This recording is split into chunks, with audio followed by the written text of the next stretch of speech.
Hi friends, welcome to GTS Nursery. இன்னைக்கு நம்ம என்ன பார்க்க போறோம் அப்படின்னு பார்த்தீங்கன்னா பூக்காத ரோஜா செடியை எப்படி பூக்க வைக்கலாம், அதுக்கெல்லாம் என்னென்ன டிப்ஸ் எல்லாம் இருக்குது ஸோ அப்படின்னு சொல்லி இந்த வீடியோவில் பார்க்கலாம்.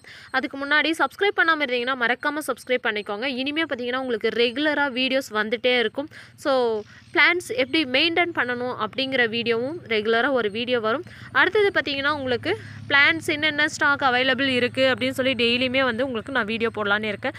ஸோ கண்டினியூவாக வாட்ச் பண்ணிக்கோங்க. ரொம்ப சூப்பரான ஹெல்த்தியான பிளான்ஸ் நம்ம எப்போவுமே கொடுத்துட்ருக்கோம். ஸோ ரெகுலராக வாங்குறவங்களுக்கு கண்டிப்பாக தெரியும்.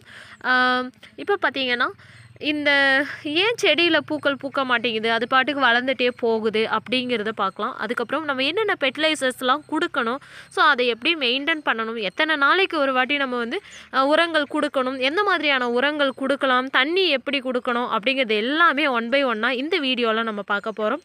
ஸோ வாங்க பார்க்கலாம்.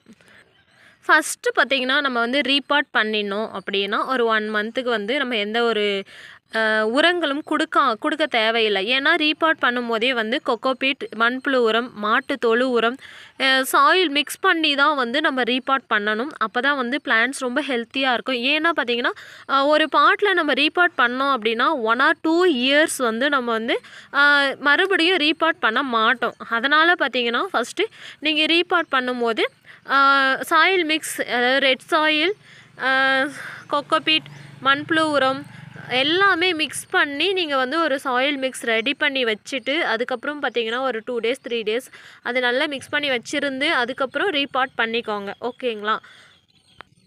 நெக்ஸ்ட்டு ஒரு 1 மந்த்துக்கு நீங்கள் எந்த ஒரு உரமும் கொடுக்க தேவையில்லை. நல்ல தண்ணி கொடுத்தா போதும். எப்போவுமே தண்ணி கொடுக்கும்போது சும்மா அந்த வேர்கள் கிட்ட மட்டும் போய் தண்ணி ஊற்றிட்டு வர வேண்டாம். நல்லா ஸ்ப்ரே பண்ணுங்கள். செடிகள் மேலே நல்லா தெளித்து விடுங்க. அப்படி இல்லைன்னா உங்களுக்கு ஸ்ப்ரேயர் இருந்தால் ஸ்ப்ரே பண்ணி விடலாம். அப்படியும் இல்லை நான் ஓஸில் விடுறேன் அப்படின்னா அதை விட பெஸ்ட்டு. ஏன் அப்படின்னு பார்த்தீங்கன்னா இந்த இலைகள் மேலே எந்த ஒரு டஸ்ட்டும் இல்லாமல் செடிகள் வந்து ரொம்ப சூப்பராக ஃப்ரெஷ்ஷாக இருக்கும். எப்போவுமே டஸ்ட் ஏதாவது இருந்தால் தான் அதில் வந்து நிறைய டிசீஸ் வருது, அந்த மாதிரி ப்ராப்ளம்ஸ்லாம் இருக்கும். அதுவும் இந்த வெயில் காலத்தில் வந்து நமக்கு அந்த மாதிரி எந்த ஒரு ப்ராப்ளமுமே இருக்காது. ஜஸ்ட்டு டஸ்ட் மட்டும்தான் படும். மீதி புழு தாக்கங்கள், பூச்சி தாக்கங்கள்லாம் அதிகமாக வராது வெயில் காலத்தில். அதுக்கப்புறம் பார்த்திங்கன்னா ரோஜா செடிகள்னு இல்லை, எல்லா செடிகளுக்குமே மேக்ஸிமம் வந்து வெயில், சன்லைட் ரொம்ப இம்பார்ட்டண்ட்டான ஒரு விஷயம். நெக்ஸ்ட்டு பார்த்திங்கன்னா இந்த பிளான்ட்டில் ஒரு டெய்லியும் இல்லைனாலும் 1 or 2 daysக்கு ஒன்ஸ் ஆகுது போய் இந்த பிளான்ட்ஸ் எப்படி இருக்குது அப்படின்னு சொல்லி டெய்லி பார்த்துட்டு வாங்க. அப்படி டெய்லி டைம் இல்லாதவங்க ஒரு நாள் விட்டு ஒரு நாளாவது நம்ம செடிகளை பார்த்துக்கணும். நம்ம குழந்தைங்களை எப்படி பார்த்துக்கிறோமோ அது மாதிரி செடிகளை பார்த்துக்கிட்டிங்க அப்படின்னா தான் அதுக்கு எந்த ஒரு நோய் தாக்குதலும் இல்லாமல் இருக்கும். நெக்ஸ்ட்டு பார்த்திங்கன்னா இந்த வேர்கள் கிட்ட இந்த மாதிரி களைகள்லாம் வர விடாதீங்க. ஸோ இந்த மாதிரி களைகள்லாம் ரிமூவ் பண்ணி விட்டிங்கனாவே வந்து மண் வந்து எப்போவும் டைட் ஆகாமல் லூஸாகவே இருக்கணும் இந்த மாதிரி. நெக்ஸ்ட்டு பார்த்திங்கன்னா நிறையலாம் தண்ணி கொடுக்கக்கூடாது. மீடியமாக அதுக்கு எவ்வளோ தண்ணி தேவைப்படுதோ அந்த அளவுக்கு தண்ணி மட்டும் கொடுத்தா போதும். பார்த்திங்கன்னா இதில் இந்த மாதிரி காஞ்சி போன இலைகள், இந்த மாதிரி இருக்கிற இலைகள்லாம் அப்பப்போ ரிமூவ் பண்ணி விட்டுட்டிங்க அப்படின்னாவே இந்த தேவையான சத்துக்கள் வந்து நம்ம செடிகளுக்கு நேரடியாக போய் சேரும். இல்லைனா இந்த மாதிரி காஞ்சி போன இலைகள்லாம் இருந்துச்சுன்னா அந்த இலைகள் கிட்ட பூக்கள், அதாவது அந்த இலைகளுக்கு வந்து இந்த சத்துக்கள்லாம் போய் இழுத்துரும் அந்த இலைகள். அதனால் பார்த்திங்கன்னா நமக்கு பூக்கள் வைக்க கொஞ்சம் லேட் ஆகும். நெக்ஸ்ட்டு பார்த்திங்கன்னா 15 நாளைக்கு ஒரு டைம் வந்து நீங்கள் இந்த களைகள்லாம் ரிமூவ் பண்ணி விட்டுட்டு அப்பப்போ பார்க்கும்போதெல்லாம் களைகளை ரிமூவ் பண்ணி விடுங்க. ரிமூவ் பண்ணிவிட்டு 15 daysக்கு ஒன்ஸு சைடில் நல்ல நீங்கள் ஆர்கானிக் ஃபெர்டிலைசர்ஸ் கொடுத்தாலும் சரி, இன்ஆர்கானிக் கொடுத்தாலும் சரி. ஆர்கானிக் அப்படின்னா என்ன கொடுக்கலான்னு பார்த்தீங்கன்னா நீங்கள் வில்லேஜஸில் இருக்கீங்கன்னா உங்களுக்கு ஆட்டுத்தொழு உரம், மாட்டுத்தொழு உரம்லாம் கிடைச்சதுன்னா கண்டிப்பாக நீங்கள் யூஸ் பண்ணலாம். அப்படி இல்லைன்னா கிச்சனில் இருக்கிற திங்ஸ் நீங்கள் யூஸ் பண்ணலாம். வாழைப்பழ தோல், அப்புறம் பார்த்திங்கன்னா இந்த அரிசியோட தண்ணி இருக்குது இல்லைங்களா, ஸோ அது இதெல்லாமே நீங்கள் கொடுக்கலாம். இப்போ எது கொடுத்தாலுமே ஒரு 15 daysக்கு ஒன்ஸு கொடுங்க. அதுக்கப்புறம் பார்த்திங்கன்னா சீக்கிரமாக பூக்கணும் அப்படின்னா நீங்கள் டிஏபி விருப்பப்பட்டால் டிஏபி கொடுக்கலாம். டிஏபி எப்படி கொடுக்கணும்னு சில ரூல்ஸ் அண்ட் ரெகுலேஷன்ஸ்லாம் இருக்குது. ஸோ அதிகமாக கொடுத்தீங்கனாலும் செடிகள் செத்து போயிடும். கம்மியாக கொடுத்தீங்கன்னா அந்த செடிகளுக்கு எந்த ஒரு சத்துமே இருக்காது. அடுத்தது பார்த்திங்கன்னா அந்த உரத்தை கொடுக்கும்போது இப்போ இந்த சின்ன செடி, அதாவது சின்ன செடினா வந்து 8 inch பாட்டில் இருக்குது இந்த பிளான்ட்டு. இந்த பிளான்ட்டில் வந்து நீங்கள் உரம் கொடுக்கணும் அப்படின்னா இந்த வேர்களை விட்டுட்டு தள்ளி இந்த ஓரமாக வந்து நீங்கள் பாட்டில் வந்து எங்கள் சைடில் ரொம்ப அதாவது செடிகளை விட்டு ரொம்ப தூரமாக தான் நீங்கள் கொடுக்கணும். அது தண்ணி நீங்கள் கொடுக்கும்போது அடுத்தது வந்து நீங்கள் உரம் கொடுத்துட்டிங்கனாவே ஒரு 2-3 டேஸ்க்கு கண்டினியூஸாக தண்ணி கொடுக்கணும். ஏன்னா அப்போ தான் வந்து அந்த செடி வந்து எதுவும் ஆகாமல் இருக்கும். தண்ணி கொடுக்கும்போது வந்து இந்த பாட்டை விட்டு வெளியே வராத மாதிரி நீங்கள் தண்ணி கொடுக்கணும். தண்ணி மீடியமாக தான் கொடுக்கணும். அப்பப்போ கொடுக்கணும். காலையில் ஈவினிங் அந்த மாதிரி 2 டைமும் கொடுக்கலாம். அந்த உரம் போட்டு ஒரு 3 டேஸ்க்கு.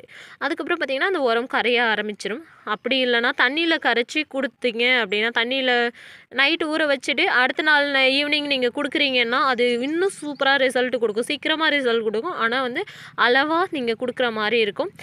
நெக்ஸ்ட்டு பார்த்திங்கன்னா என் செடி வந்து பூக்கவே இல்லை. இந்த மாதிரி எல்லாமே வந்து பூத்து முடிஞ்சது. ஆக்சுவலி வந்து இந்த பிளான்ட்டில் பூத்து முடிச்சிடுச்சு. ஸோ கட் பண்ணி விட்டுருக்கோம். கட் பண்ணி விட்டு அடுத்தது பார்த்திங்கன்னா உரம் கொடுக்கணும். இப்போ வந்து நெக்ஸ்ட்டு இந்த இது துளிர் வந்து பயங்கரமாக வருது. என்னன்னு தெரில. ஆனால் நிறைய வளர்ந்துட்டே போகுது. பூவே இல்லை. ஸோ இது என்ன பண்ணணும் அப்படின்னு பார்த்தீங்கன்னா கட் பண்ணி விடுறதை விட இது வேரோட இந்த ஒட்டுக்கு இங்கே ஒட்டு கட்டியிருக்காங்க இல்லையா? ஸோ இதுலேருந்து மட்டும்தான் நமக்கு ஃப்ளவர்ஸ் கொடுக்கும். இதுலேருந்து ஃப்ளவர்ஸ் வராது. ஸோ இது பார்த்திங்கன்னா நம்ம கொடுக்குற சத்துக்கள் எல்லாத்தையும் இதுவே எடுத்துக்கும். அதனால் பார்த்திங்கன்னா இது 7 இலை வர பூச்செடி அப்படின்னு சொல்லி செடியவே நம்ம ரிமூவ் பண்ண தேவையில்லை. இந்த ஒரு இதை மட்டும் இந்த ஒரு பிரான்ச்சஸ் மட்டும்தான் நமக்கு அது மாதிரி இருக்குது. ஸோ இதை முடிஞ்ச வரைக்கும் நீங்கள் வந்து சீசரில் வச்சு அது அந்த பிரான்ச்சஸோடு அப்படியே உடச்சி எடுத்துடணும். ஸோ என்னால் கையில் உடைக்க முடியல. சிசர் வச்சு தான் அழுத்தி எடுக்க முடியும். ஸோ அந்த மாதிரி எடுத்துட்டிங்கன்னா உங்களுக்கு மறுபடியும் வந்து இந்த மாதிரி 7 இலை வரது வராது.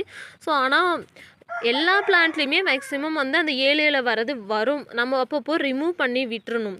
நல்லா இந்த மாதிரி பெருசானதுக்கப்புறம் ரிமூவ் பண்ணி இந்த மாதிரி பெருசாகிற வரைக்கும் விடாமல் சின்னதாக இருக்கும்போதே ரிமூவ் பண்ணிட்டீங்கன்னா அப்பப்போ பார்த்து உங்களுக்கு வந்து இந்த சத்துக்கள்லாம் பூக்களுக்கு வந்து பூக்கள் நிறைய வர ஆரம்பிச்சிடும். ஸோ இது பார்த்திங்கன்னா நாங்கள் உரம் கொடுத்து வச்சுருக்கோம். அந்த மாதிரி எல்லா களைகள்லாம் நீக்கிட்டு உங்களுக்கு வந்து பிரான்ச்சஸ்லாம் அப்பப்போ வந்து ப்ரூனிங் பண்ணி விடணும். இந்த மாதிரி ஃப்ளவர் ப்ளூம் ஆனதெல்லாம் வந்து அப்பப்போ கட் பண்ணி விட்டோம் அப்படின்னாவே அழகாக உங்களுக்கு கொத்து கொத்தாக பூக்க ஆரம்பிச்சிடும் இந்த மாதிரி. ஸோ இதுக்கு நான் வந்து என்ன ஃபெர்டிலைசர்ஸ் கொடுத்தேன் அப்படின்னு பார்த்தீங்கன்னா டிஏபி தான் கொடுத்தேன். ஓகேங்களா? ஸோ டிஏபி கொடுத்தோம் அப்படின்னா நம்ம உரம் கொடுத்து ஒரு 10 டேஸ்லேயே உங்களுக்கு வந்து நல்ல ரிசல்ட் இருக்கும். அதுக்குள்ளேயே பூக்கள் வந்து ப்ளூம் ஆகி பூக்க ஆரம்பிச்சிடும். அதுக்கப்புறம் பார்த்திங்கன்னா என்னோடய செடியில் வந்து மேலே பூக்கள்லாம் ஒரு மாதிரி சின்ன சின்னதாக பூக்க ஆரம்பிக்குது. ஸோ அதுக்கு என்ன பண்ணணும் அப்படின்னு கேட்டிங்கன்னா கண்டிப்பாக உரம் பத்தாதது தான் ஒன்று.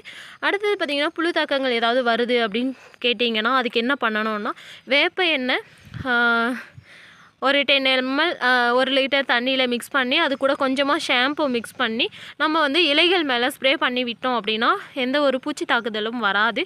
ஸோ ஷாம்பு எதுக்கு மிக்ஸ் பண்ணணும் அப்படின்னு கேட்டிங்கன்னா எண்ணெயும் தண்ணியும் மிக்ஸ் ஆகாது. ஸோ அதனால் ஷாம்புவோட மிக்ஸ் பண்ணி நம்ம வந்து ஸ்ப்ரே பண்ணணும் அப்படின்னா தான் வந்து இலைகள் மேலே ஒட்டும். அதுக்காக தான் வந்து ஷாம்புவை கொஞ்சமாக மிக்ஸ் பண்ணிக்கிறது. ஸோ நீங்கள் எந்த ஷாம்பு வேணாலும் யூஸ் பண்ணிக்கலாம்.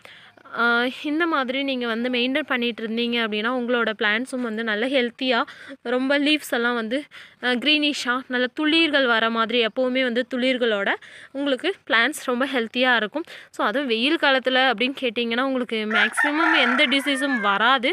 சூப்பராக நீங்கள் வந்து மெயின்டைன் பண்ணிக்கலாம். இது பார்த்திங்கன்னா மதர் பிளான்ட்ஸு 14 inch பாட்டில் இருக்குது. ஸோ உங்களுக்கு ஸ்மால் பிளான்ட்ஸ் வளர்க்க முடியல நான் பிகினர்ஸாக இருக்கேன் அப்படின்னு கேட்டிங்கன்னா நீங்கள் வந்து இந்த மாதிரி பெரிய பிளான்ட்டே வாங்கி அழகாக மெயின்டைன் பண்ணிக்கலாம். உரம் மட்டும் கொடுத்தா போதும் 15 நாளைக்கு ஒரு வாட்டி. அப்புறம் ஃப்ளவர்ஸ் பூத்துச்சுன்னா ப்ரூனிங் பண்ணிவிட்டால் போதும். ஸோ இந்த பிளான்ட்ஸு ஸ்டாக் அவைலபிள் இருக்குது. என்னென்ன பிளான்ட் அப்படின்னு பார்த்தீங்கன்னா பிளாக் ரோஸ் அண்டு பார்த்தீங்கன்னா black tiger rose. Black tiger rose பார்த்திங்கன்னா ஒரு 2 plants, black rose 2 plants available இருக்குது. வேணுங்கிறவங்க வாட்ஸ்அப்பில் மெசேஜ் பண்ணி ஆர்டர் பண்ணிக்கலாம். ரொம்ப ரொம்ப சூப்பராக நிறைய மொட்டுகளோட ரொம்ப ஹெல்த்தியாக பிளான்ட்ஸ் அவைலபிள் இருக்குது. ஓகே ஃப்ரெண்ட்ஸ், இந்த மாதிரி இன்ட்ரெஸ்டிங்கான அப்டேட்ஸ்லாம் தெரிஞ்சுக்கணும் அப்படின்னா மறக்காமல் ஜிடிஎஸ் நர்சரி சேனலை சப்ஸ்கிரைப் பண்ணிக்கோங்க. பிளான்ட் வேணும் அப்படின்னா வாட்ஸ்அப்பில் மெசேஜ் பண்ணி ஆர்டர் பண்ணிக்கோங்க. பாய், தேங்க்யூ.